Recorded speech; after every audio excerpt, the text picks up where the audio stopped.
Ruth capítulo 4 diz assim: Boaz subiu à porta da cidade e assentou-se ali.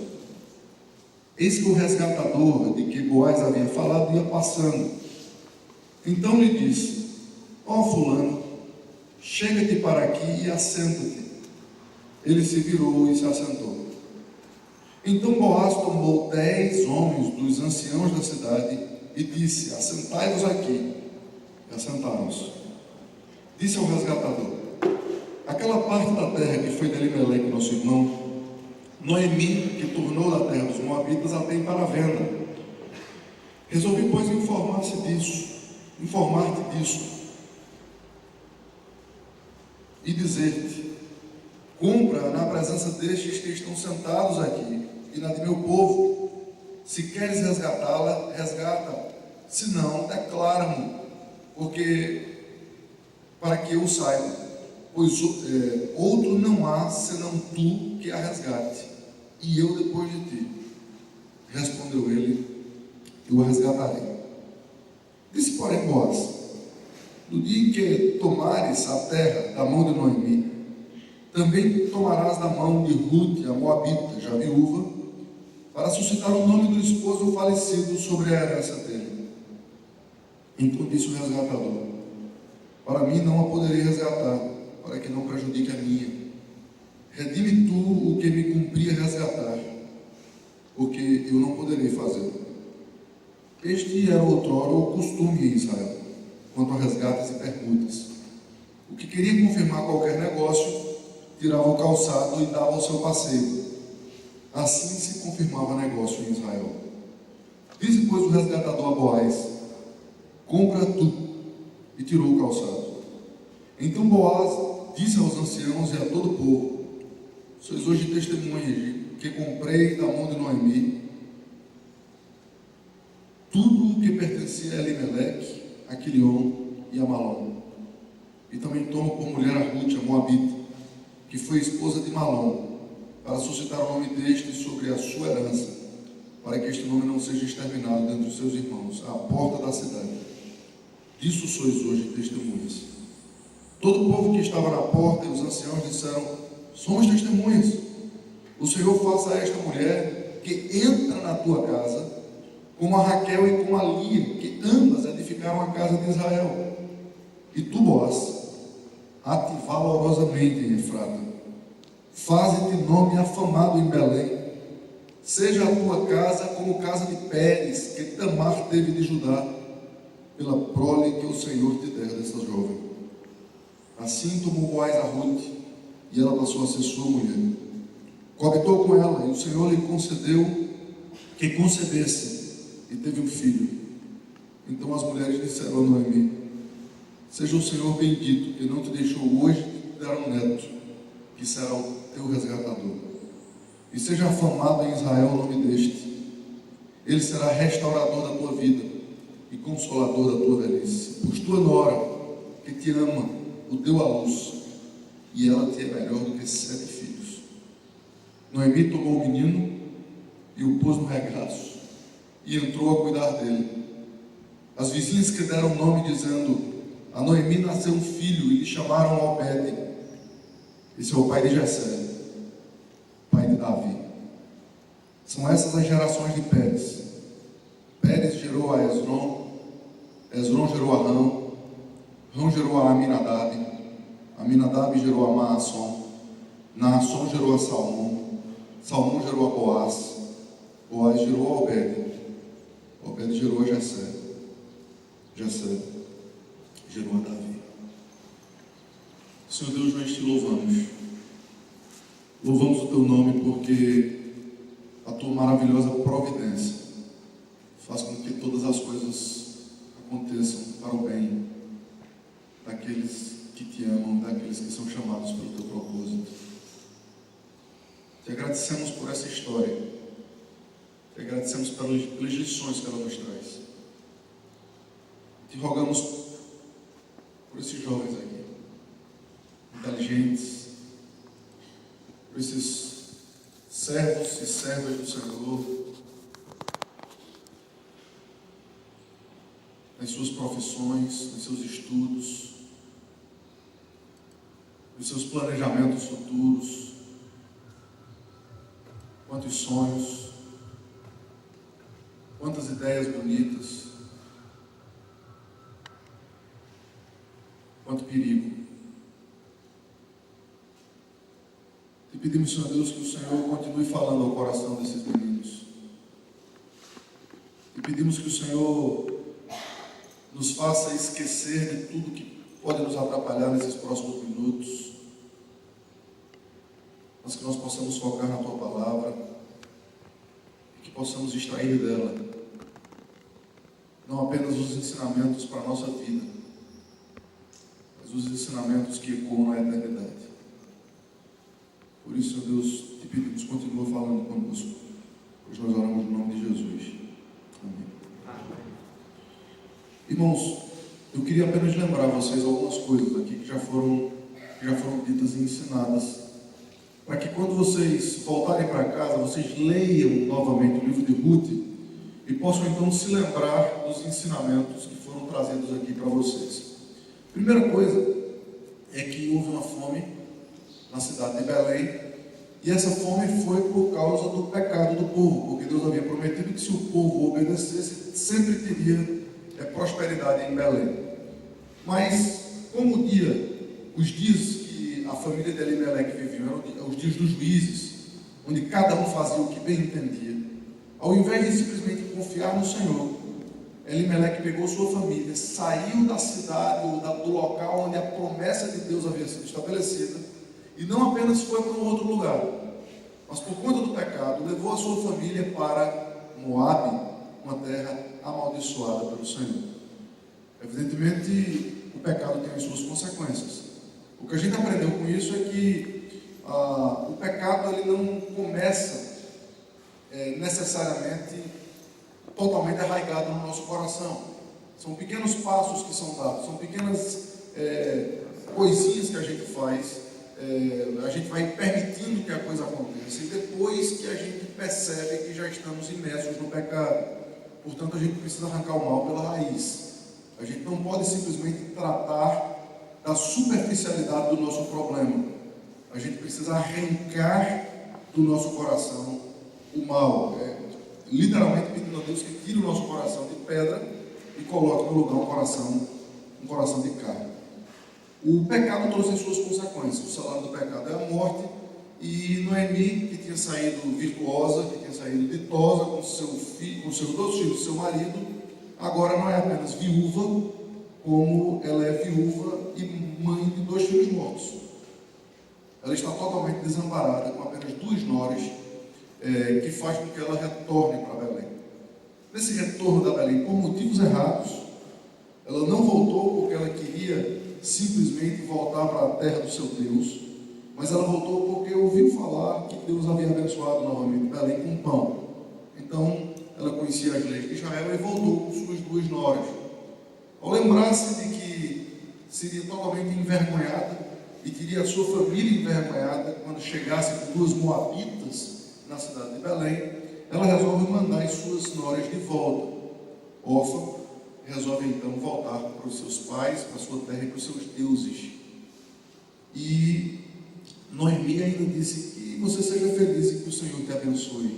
E a gente sabe que ali houve pecado em Noemi por simplesmente imaginar que Deus abençoaria alguém longe dos seus caminhos. Ele não faz isso. Entretanto, Ruth demonstra que, a despeito de toda a ideia do coração humano, que seria melhor ela voltar para o conforto da sua casa e para a alegria, para as festas, para tudo aquilo que Moabe poderia lhe oferecer, ela resolveu enfrentar uma velha amargurada, um povo que ela não conhecia e pobreza por uma razão e por uma causa. Ela disse a Noemi: o teu povo é o meu povo, o teu Deus é o meu Deus. Ela então foi uma menina convertida ao Senhor. E porque ela foi convertida ao Senhor, ela não olhava as circunstâncias. Ela queria obedecer a Deus, independentemente de circunstâncias, independentemente de se ela ia sofrer ou não. Porque ela sabia que o sofrimento era apenas passageiro, transitório. Ela sabia que o Deus de Israel tinha algo superior para ela no momento da sua morte. Entretanto, Deus a abençoa nessa história toda, porque quando ela está em Belém e Noemi começa então a reclamar da vida, começa a demonstrar a sua amargura, dizendo que nem queria ser chamada mais de Noemi, que significava ditosa, mas pediu para ser chamada de Mara, amargurada. Ela pediu. Agora veja que as pessoas nem deram vazão a isso. As pessoas logo perceberam que Ruth faria diferença na casa de Noemi. Ruth se levantou e disse: eu sou jovem, sou menina, eu posso ir trabalhar, eu posso usar a lei em benefício da gente. Ela foi, e a providência de Deus fez com que de muitos campos em Belém ela entrasse no campo de Boaz. Isso trouxe para nós algumas aplicações importantes. E quando nós fazemos aquilo que Deus deseja que nós façamos, a sua providência anda em nosso favor.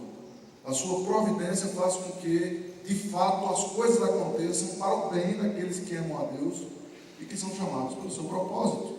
E se nós confiarmos nisso, nós não vamos dar vazão às escolhas do nosso coração, mas nós vamos querer andar em conformidade com a vontade de Deus.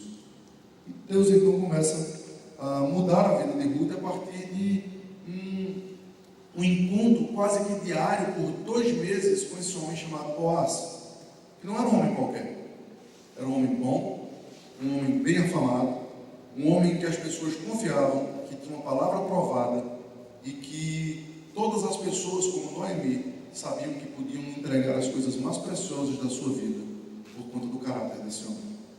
Evidentemente, como um homem de caráter, ele procura uma mulher virtuosa e vice-versa. Então há ali um encontro realizado pelo próprio Deus e não simplesmente pelos corações caídos de Ruth e de Boaz. Isso é provado quando, depois da festa que Boaz dá, por conta da seca, por conta da colheita imensa que ele teve naquele ano, deita-se, depois de comer e beber e se alegrar com todos os seus servos, ele se deita junto de uma das pilhas de cereal, e Ruth então vem com toda a experiência de Noemi a favor dela, para que ela pudesse então ficar muito bonita, ficar cheirosa, se produzir completamente para pedir a Boaz que jogasse a sua capa sobre ela, o significando exatamente que ela queria ser coberta, ela queria ter os seus pés cobertos, ou seja, ela queria ser a sua esposa, ela queria que Boaz lhe fosse por marido, era tudo que Boaz queria. Parece que teríamos aí um final feliz imediato, parece que a palavra fim aconteceria ali, tudo, e eles seriam felizes para sempre.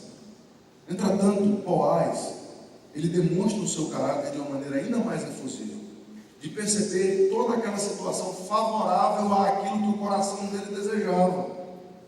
Meia-noite, tudo escuro, ele tinha bebido e o coração estava alegre, tudo levava, e Ruth estava ali com toda a sua beleza, com toda a sua graça, formosura, dizendo: eu estou aqui para você. E Boaz disse: ainda tem um probleminha da lei, ninguém sabe, é um tal fulano aí, mas eu não posso ir contra o meu Deus. Mas será que Boaz colocaria em risco a sua alegria, o desejo do seu coração? É exatamente isso que ele faz. Entrando no texto de hoje, Boaz não apenas coloca em risco, mas a coisa fica muito próxima de uma tragédia. E quando eu digo tragédia, eu não digo tragédia sob a perspectiva de Deus, mas sob a perspectiva do coração humano. Porque todo mundo está torcendo por Boaz e Ruth. Eu sei que a gente, ao ler essa história, imagina o povo lá da cidade. O povo lá da cidade estava em polvorosa. Você veja que quando Boaz chama o tal fulano e aqueles 10 anciãos, daqui a pouco você vai ver que a cidade está todinha sabendo que aquele negócio está sendo feito, e está todo mundo lá. A torcida é grande, todo mundo gosta de Ruth e de Boaz, e todo mundo gosta de filme Mamão com Açúcar. Não vem dizer que vocês não gostam, não, porque vocês gostam. A verdade é que a cidade estava esperando que aquele negócio terminasse bem aos seus próprios olhos. E bem aos seus próprios olhos seria Boaz e Ruth se casarem. Entretanto, parece que logo no início houve uma concordância, houve um balde de água fria, e veja um risco corrido por Boaz. Boaz subiu à porta da cidade e assentou-se ali. E o resgatador que Boaz havia falado ia passando. Então ele disse: fulano, chega aqui para aqui, assenta-te, virou e assentou-se. Parece uma cena estranha, mas não é. É estranha para a gente, porque a gente hoje não faz negócio desse jeito. Mas a porta da cidade era onde se fazia negócios em Israel. A porta da cidade, a porta de entrada e de saída, era onde os comerciantes chegavam, onde todo tipo de negócio acontecia. Os anciãos, os presbíteros, os líderes, eles ficavam ali perto das portas da cidade exatamente para testemunhar negócios. Então ele escolhe 10, ele chama 10 daqueles anciãos, colocam ali para que aquele negócio importante fosse feito. E o negócio tinha como pano de fundo uma lei que já foi citada ontem à noite aqui, que é a lei do levirato. Ou seja, Elimeleque, ele tinha um pedaço de terra. Só que agora a viúva não tem o que fazer com a terra. A melhor coisa que ela tem a fazer para resgatar a sua posteridade, inclusive, seria o resgate, ou seja, seria alguém pagar o preço pela terra. Isso serviria como dote para que ela, a viúva, pudesse então ser possuída por essa pessoa e filhos nascerem para que o nome daquele homem, no caso de Elimeleque, fosse adiante. Entretanto, essa viúva já era velha, ela não poderia ter mais filhos. Então isso passaria para a geração seguinte. Como Ruth era nora de Noemi e de Elimeleque, casada com Malom, então Ruth seria aquela a ser resgatada também. Então o que estava em jogo não era apenas um pedaço de terra, mas era o casamento com Ruth, era que Ruth pudesse ter filhos, e esses filhos seriam para que o nome de Malom fosse adiante. É impressionante você se lembrar disso, porque você vai ver como Deus transforma isso na história. Mas o nome de Malom era o que iria adiante com aquele casamento em vistas, Então Boaz tomou 10 homens dos anciãos da cidade e disse: assentai-vos aqui, e eles assentaram. E aí a conversa entre os dois a partir do versículo 3. Disse ao resgatador: aquela parte da terra que foi de Elimeleque, nosso irmão, Noemi, que tornou da terra dos Moabitas, a tem para venda. Resolvi, pois, informar-se disso e dizer-lhe: compra na presença destes que estão sentados aqui, de meu povo.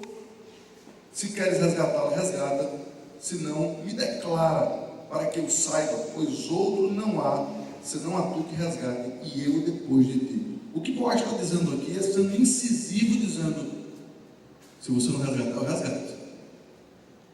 Boaz, ele vai em busca daquilo que ele quer. Ele não simplesmente vai cumprir a lei, ele vai cumprir a lei, mas ele vai cumprir a lei desejando e fazendo aquilo que ele também deseja. Lembra do que a gente falou sobre ir em busca dos seus sonhos, ir em busca daquilo que você deseja, mas sem jamais deixar de cumprir a lei de Deus. É exatamente isso que o Boaz está fazendo aqui. Detalhe pequeno. Esse detalhe pequeno, queridos, me lembra aqueles meninos lá de Daniel, os amigos de Daniel. Porque talvez muitos de nós aqui, ao lermos o texto de uma forma rápida, a gente perca a noção do que estava em jogo ali. Nabucodonosor faz uma estátua e aí faz um decreto para que todo mundo dê uma curvadinha dentro dessa estátua. Simples, dá uma curvadinha. Se não fizer, fogo, fornalha, morte certa. E aqueles meninos simplesmente não dão ouvidos à voz de Nabucodonosor e não se dobram. Os caboetas de plantão vão lá e dizem: Nabucodonosor, aqueles meninos ali estão fazendo pouco caso de ti. Nabucodonosor chama eles, o que não era normal. O normal de homens déspotas como Nabucodonosor, dizendo: manda eles para a fornalha. Mas eles tinham credibilidade. Eles haviam construído uma reputação, mais uma vez, construíram uma reputação. Por conta disso, Nabucodonosor tentou preservá-los, mas ele tinha que manter a sua autoridade real. Então ele chamou e falou duro com eles, dizendo: olha, eu quero que vocês saibam que vocês precisam se dobrar. Se vocês não se dobrarem e vão para a fornalha vai estar 7 vezes mais acesa. E eu quero ver quem é o Deus que vai poder livrar vocês daí. Eles disseram: rei, eu quero que você fique sabendo de uma coisa. Nós não sabemos se Deus vai nos livrar ou não, mas sabemos que Ele pode. Se Ele nos livrar, você não é ninguém para nos matar. Se Ele não nos livrar, eu ainda assim quero que você fique sabendo que nós não nos dobraremos. Estamos prontos para morrer. Isso é ser crente.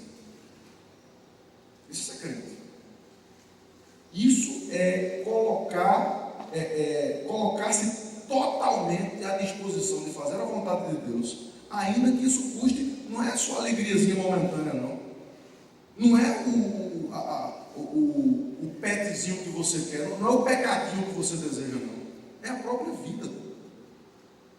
A própria vida. Vale a pena entregar a vida por Cristo. Para nós, o morrer é lucro, então viver é Cristo. Veja que coisa interessante. O contrário dessa frase de Paulo também é verdadeiro.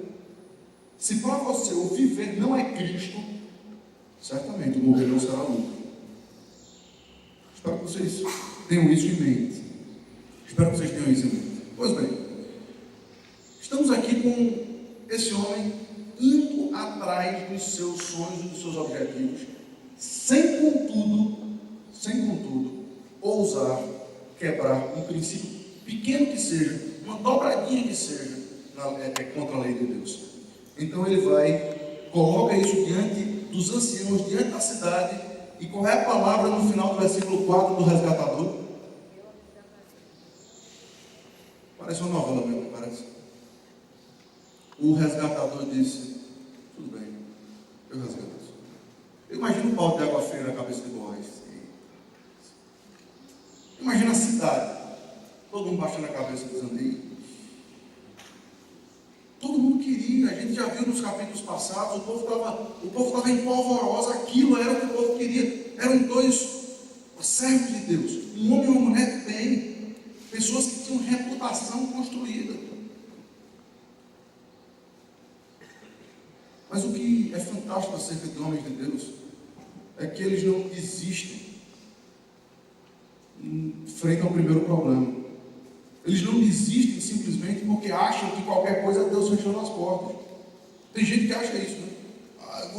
Deus fechou a porta, a primeira porta acabou, não vou mais. Não. Às vezes Deus quer provar. Às vezes Deus quer que a gente seja persistente.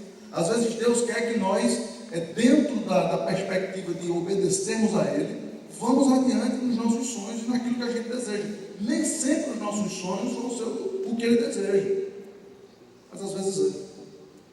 Às vezes é. Por isso o Boaz, ele coloca um ingrediente a mais aqui, para aquele outro homem, irmão seu, que já era casado. Isso demonstra uma outra coisa acerca da família de Boaz.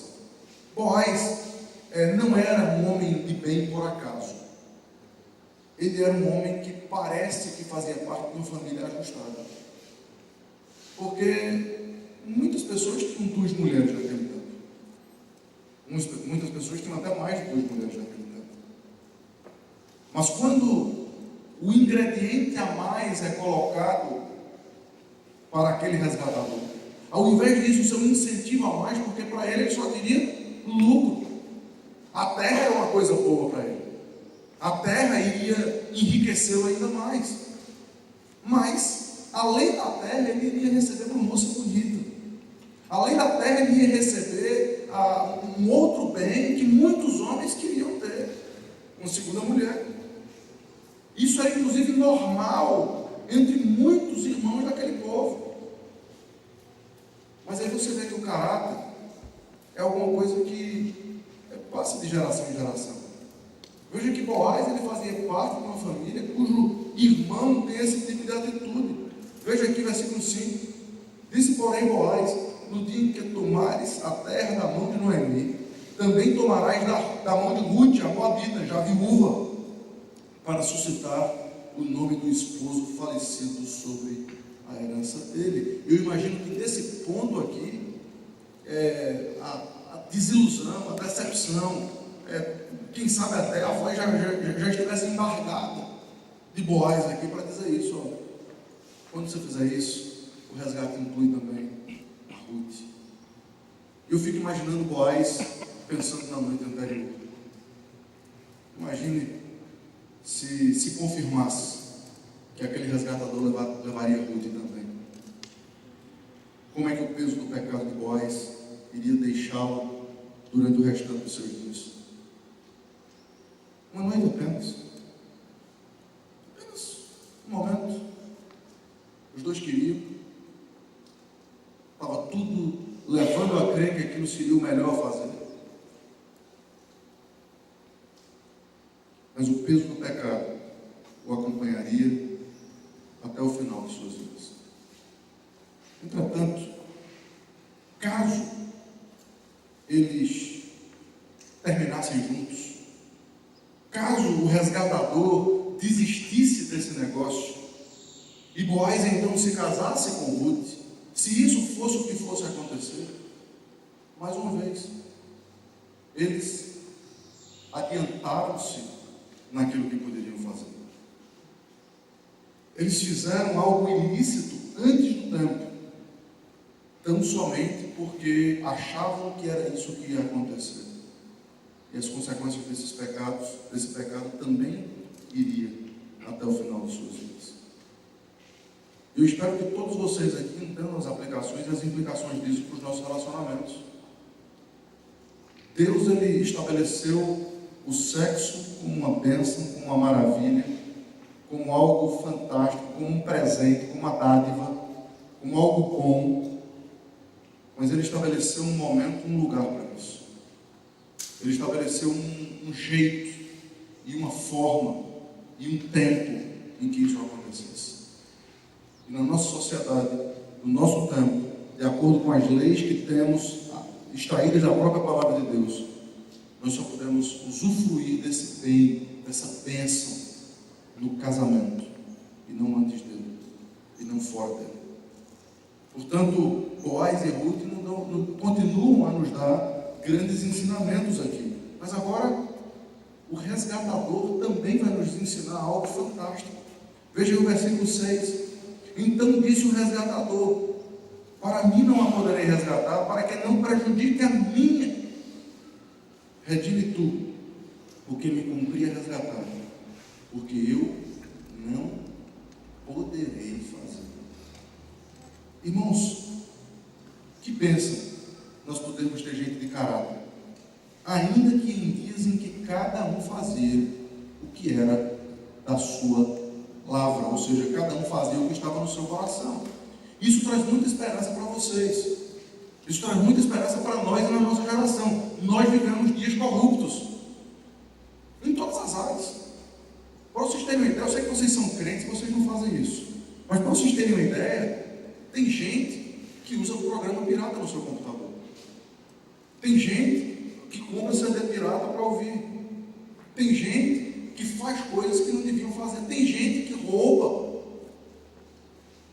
chamando isso de outro nome, dizendo que não pode pagar. Gente, nós somos crentes, a gente não pode simplesmente se dobrar ao sistema. A gente tem que pagar o preço daquilo que a gente acredita, daquilo que a gente é. Nós não simplesmente cremos em Deus, nós somos cristãos.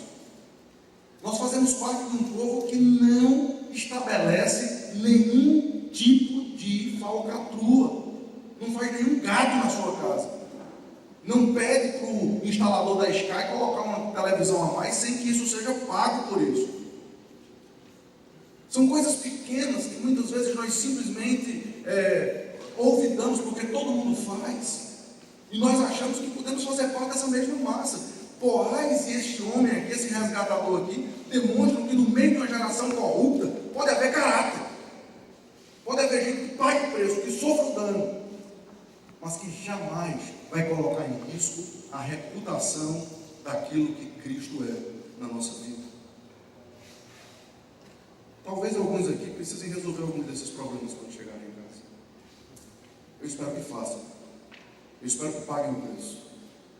Eu espero que não coloquem em risco aquilo que Deus está claramente dizendo aqui. Esse homem podia simplesmente receber. A sociedade aceitaria, a lei aceitaria.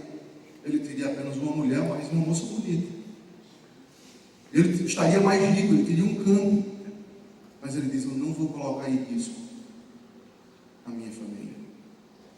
Eu não vou colocar em risco aquilo que eu já possuo. É precioso demais para mim. É precioso demais para mim. Gente, vocês são colocados como luzeiros nesse mundo. Quando Jesus diz lá no Sermão do Monte e fala do sal da terra e da luz do mundo, ele não traz uma ordem ali. Pararam para pensar nisso já? Não? Aquilo não é uma ordem. Ele não diz: sejam sal da terra, sejam luz do mundo. Não é isso que ele diz. Ele parte de uma afirmação: vocês são meus discípulos. Então vocês são sal da terra. Vocês são luz do mundo. Em outras palavras, se vocês não forem sal da terra e não forem luz do mundo, vocês não são meus discípulos. Lê no Sermão do Monte como um todo, vocês vão perceber isso. Lá no final é isso que ele diz: aqueles que ouvem as minhas palavras são como o homem que edifica sua casa na rocha. É isso que diz o texto? É isso que diz o texto? Exatamente. Não basta apenas ouvir a palavra de Deus. Não basta apenas ir para a igreja. Não basta apenas fazer parte do ministério de um grupo. Aquele que ouve a minha palavra e pratica, constrói a sua casa na rocha. Agora, tem muitos que ouvem a palavra e não praticam. Está construindo a casa na areia. E quando a tempestade vier, essa casa ruirá completamente. Isso é a palavra de Deus, irmãos. E de Deus não se zomba. Sejam como as pessoas dessa família aqui, luzeiros desse mundo. Não se dobrem ao sistema. Não se dobrem à mídia. Vocês estão indo para as faculdades, vocês estão indo para as universidades.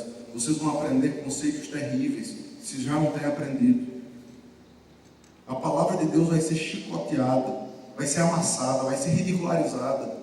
E muitos de vocês que estão me ouvindo aqui vão se envergonhar de serem crentes. Muitos de vocês vão esconder-se por trás simplesmente da ideia de que você não quer se expor. Cuidado. Porque o nosso exemplo é aquele que se expôs de tal forma que recebeu a ira de Deus, que pagou o preço da cruz. E por isso Paulo diz: isso é suficientemente para que nós nos constrangemos pela cruz de Cristo. Essa é a minha glória. Qual é a sua glória? A glória de muita gente é simplesmente aquilo que tem, aquilo que possui, a família que tem, a igreja. Mas a nossa glória é uma coisa terrível. A nossa glória é um homem santo sendo colocado como objeto de escárnio. É um israelita de meia idade recebendo a fúria dos seus inimigos, recebendo na cruz, na maior maldição de todos os tempos e de todas as épocas, porque maldito é todo aquele que for pendurado no madeiro. É uma cena terrível que nós olhávamos e beleza nenhuma havia que nos agradasse, porque ao Senhor agradou moê-lo, fazendo-o enfermar. Mas o apóstolo Paulo diz: essa é a nossa glória. É nisso que nós nos gloriamos. Nós nos gloriamos na cruz de Cristo. E a cruz de Cristo não é um mero crucifixo. A cruz de Cristo não é simplesmente um negocinho que a gente vê ali atrás das igrejas. A cruz de Cristo é a justa indignação e ira de Deus contra o seu pecado, que não foi recebido por você. E se isso não for constrangedor para você, você vai ver de forma diferente desses homens. Você vai seguir o seu próprio coração. Você vai continuar fazendo aquilo que o seu coração deseja e não aquilo que a palavra de Deus lhe diz para fazer. Mas tem um ingrediente a mais. Você vai perder as bênçãos de Deus. Você vai perder de aproveitar aquilo que Deus tem para você, que é sempre bom. E perceba que nesse momento aqui houve uma negativa do resgatador, e então toda a cidade pôde respirar aliviadamente. Pôde perceber que o final feliz iria acontecer. Pôde perceber que Ruth de fato iria se casar com Boaz. E aí eles iam fazer um negócio estranho ali.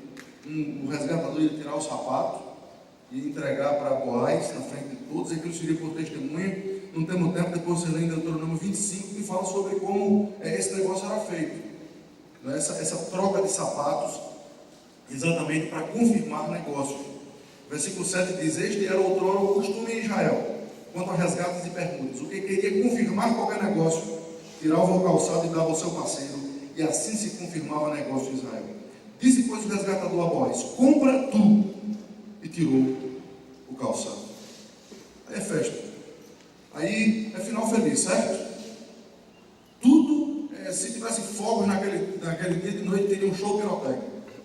Todo mundo muito feliz, todo mundo alegre, todo mundo comemorando uma grande vitória. Vamos ler o texto para ver se não era isso que iria acontecer. Então Boaz disse aos anciãos e a todo o povo: sois hoje testemunhos de que comprei na mão de Noemi tudo o que pertencia a Elimeleque, a Quilion e a Malom. Ele faz questão de confirmar o negócio. Está todo mundo como testemunha aqui, né? Todo mundo está sabendo. Os anciãos bateram o martelo, é isso mesmo. E também tomo por mulher a Ruth, a Moabita, que foi esposa de Malom, para suscitar o nome deste, mais uma vez, sobre a sua herança, para que este nome não seja exterminado dentre os seus irmãos e da porta da sua cidade. Disto sois hoje testemunhas. Todo o povo que estava na porta e os anciãos disseram: somos testemunhas. O Senhor faça a esta mulher, que entra na tua casa como Raquel e como Lia, que ambas edificaram a casa de Israel, e tu, Boaz, ate valorosamente em Efrata, faze-te nome afamado em Belém, seja a tua casa como a casa de Pérez, que Tamar de Judá, pela sua prole, que o Senhor te der dessa jovem. Assim Boaz tomou a Ruth, e ela passou a ser sua mulher, e coabitou com ela, e o Senhor lhe deu o que concedesse. Tudo festa, final feliz.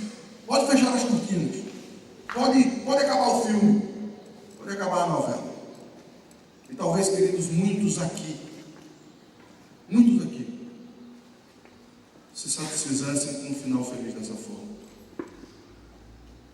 Talvez muitos aqui estejam preocupados tão somente com a sua própria felicidade, com a sua própria alegria, na realização dos desejos do seu próprio coração. A teologia, a filosofia, a psicologia de hoje tem ensinado para vocês que tudo que Deus tem em mente é para que vocês sejam felizes. Deus virou agora nada mais do que um gênio da lâmpada, que está sempre à disposição de nós para fazermos aquilo que nós bem entendemos. Nós somos o mestre. E Deus está lá para fazer tudo que o mestre mandar. O objetivo da vida de Deus é nos propiciar casamentos como Ruth e Boaz, porque Deus quer que nós sejamos felizes. Irmãos, nada mais longe da verdade. Nada mais longe da verdade. Você não nasceu para ser feliz. Não é para isso que você nasceu. Você é pecador. Não é sequer isso que você merece. Você nasceu por uma razão. Independentemente do que acontecer na sua vida, o fim da sua vida vai glorificar a Deus. Como eu disse ontem, a palavra de Deus não volta vazia. E ela cumpre os propósitos pelos quais ela é enviada. Essa mesma palavra que vocês estão ouvindo para uns, tem cheiro de vida para a vida. E há pessoas aqui que estão ouvindo essas palavras e que vão endireitar as suas veredas, e que vão endireitar os seus caminhos, independentemente do que isso pode propiciar no seu conforto e na sua vida. Agora, muitos aqui vão rejeitar essa palavra também. Muitos aqui não vão ter forças porque vão depender de si mesmos e por conta disso vão continuar na sua vida de pecado. Portanto, essa mesma palavra que para uns é cheiro de vida para a vida, para outros vai ter cheiro de morte, para a morte. Perceba que se Boaz e Ruth tivessem um fim no seu próprio relacionamento, essa seria apenas mais uma história bonita de amor. um filme de Hollywood resolveria para a gente. Um filme de Hollywood seria talvez suficiente para a gente ter o mesmo tipo de alegria, o mesmo tipo de emoção, o mesmo tipo de comemoração. Mas pela graça de Deus a história de Boaz e Ruth é diferente. Primeiro começou com obediência. Eles não buscaram em primeiro lugar a sua própria satisfação e a sua própria felicidade. Eles buscaram honrar a Deus. E isso fez com que um dos maiores milagres do Velho Testamento acontecesse. Não foi o mar se abrir. Não foi o maná que caía do céu. Não foi o Rio Jordão se abrir. Não foi Jericó ter as suas muralhas derrubadas. Todas essas coisas eram muito naturais que acontecessem, porque Deus é a favor do seu povo de Israel. Mas aqui nós temos uma moabita, uma pecadora, uma desgraçada, uma miserável, alguém que não tinha expectativa nenhuma, sendo não apenas chamada para o povo de Israel, sendo não apenas colocada debaixo das asas do Deus de Israel, não apenas para ser feliz, casando com um bom homem como Boaz. Mas veja a continuação dessa história. O Senhor lhe concedeu que concebesse e teve um filho. Versículo 14. Então as mulheres disseram a Noemi: seja o Senhor bendito, que não te deixou hoje de te dar um neto, que será o teu resgatador. E seja afamado em Israel o nome deste. Ele será restaurador da tua vida e consolador da tua velhice. Pois tua nora, que te ama, o deu à luz, e te é melhor do que 7 filhos. Noemi tomou o menino e pôs no regaço e entrou a cuidar dele. As vizinhas lhe deram o nome, dizendo: a Noemi nasceu um filho, e lhe chamaram Obed.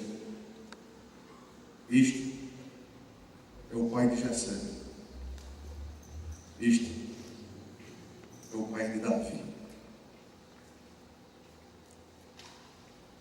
Os protagonistas dessa história, queridos, não são Boaz e Ruth. Os protagonistas dessa história não são esse resgatador, Noemi, Elimeleque, Malom, Quilion, as mulheres, os anciãos. Não. Essa história, como todas as histórias do Velho Testamento, só tem um protagonista. É por isso que essa história está aqui. Essa história não está aqui para mostrar a felicidade de Boaz e Ruth. Essa história está aqui para demonstrar que Jesus Cristo, o Senhor da glória, viria por essa linhagem. Boaz e Ruth, como coadjuvantes nessa história, contribuíram para que isso acontecesse. Por que você acha que a sua vida é diferente? Quem é o protagonista da sua história? É você? Qual é o objetivo da sua vida? É a sua felicidade? Se for, você deve estar em desespero nessa manhã. Se o objetivo da sua vida for ser feliz, e se o protagonista da sua história for você, não há nenhuma esperança para a sua vida. Mas se o objetivo da sua vida for a glória de Deus, e se o protagonista da sua história for Jesus Cristo, então você vai sair daqui sabendo exatamente o que fazer. E não apenas sabendo o que fazer, mas tendo disposição nele para colocar a sua felicidade em risco, para colocar o seu coração a prêmio, para colocar a sua cabeça na guilhotina, para colocar os seus desejos nas mãos do Redentor, nas mãos do Resgatador, e olhar para a cruz do Calvário como sendo a sua única glória. Quer vir após ele? Negue-se a si mesmo. Tome a sua cruz e siga Jesus. Deus nos abençoe. Vamos orar, vamos pedir a Deus que aplique essa palavra na nossa vida. Você pode orar para a gente?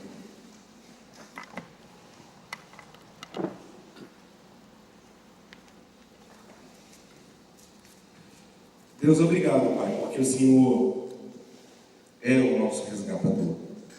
Obrigado porque, assim como Ruth, nós estávamos perdidos, largados, sem alguém para nos cuidar, sem alguém para prover as nossas necessidades, Pai. E o Senhor enviou Jesus Cristo para morrer por nós e nos garantir vida e vida eterna. Que o Senhor nos dê sabedoria, Pai, para olharmos que somos totalmente dependentes de Cristo. Que o Senhor nos dê sabedoria para vivermos aqui na terra para a glória de Cristo.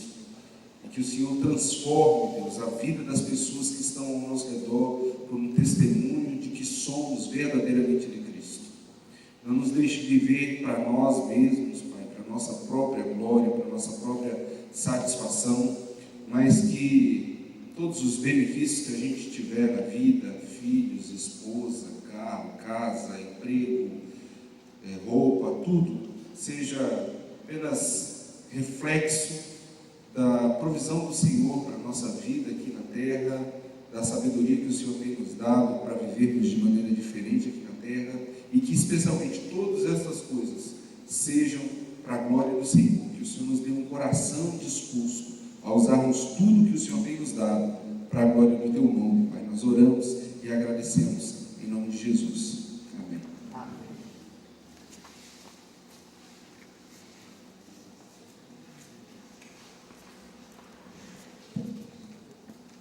Outro microfone está aí à disposição?